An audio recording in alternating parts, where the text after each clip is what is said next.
اپنی وفات سے قبل ایک والد نے اپنے بیٹے سے کہا، میری یہ گھڑی میرے والد نے مجھے دی تھی جو کہ اب 200 سال پرانی ہو چکی ہے، لیکن اس سے پہلے کہ یہ میں تمہیں دوں، کسی سونار کے پاس لے جاؤ اور اس سے کہو کہ میں اسے بیچنا چاہتا ہوں، پھر دیکھنا وہ اس کی کیا قیمت لگاتا ہے۔ بیٹا سونار کے پاس گھڑی لے گیا۔ واپس آ کر اس نے اپنے والد کو بتایا کہ سونار اس کی 25,000 قیمت لگا رہا ہے کیونکہ یہ بہت پرانی ہے۔ والد نے کہا کہ اب اسے گروی رکھنے والے کے پاس لے جاؤ۔ بیٹا گروی رکھنے والے کی دکان سے واپس آیا اور بتایا کہ گروی رکھنے والے نے اس کے 1500 قیمت لگا رہا ہے کیونکہ یہ بہت زیادہ استعمال شدہ ہے۔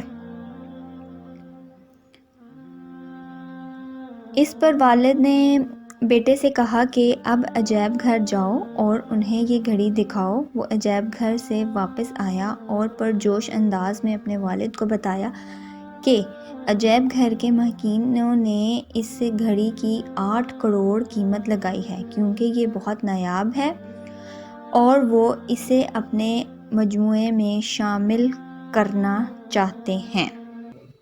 اس پر والد نے کہا، میں تمہیں صرف یہ بتانا چاہتا ہوں کہ صحیح جگہ پر ہی تمہاری صحیح قدر ہوگی۔ اگر تم غلط جگہ پر بے قدری کیے جاؤ تو غصہ مت ہونا۔ صرف وہی لوگ جو تمہاری قدر پہچانتے ہیں وہی تمہیں دل سے دعا دینے والے بھی ہوں گے۔ اس لیے اپنی قدر پہچانو اور اس جگہ پر مت رک جانا جہاں تمہاری قدر پہچاننے والا نہیں۔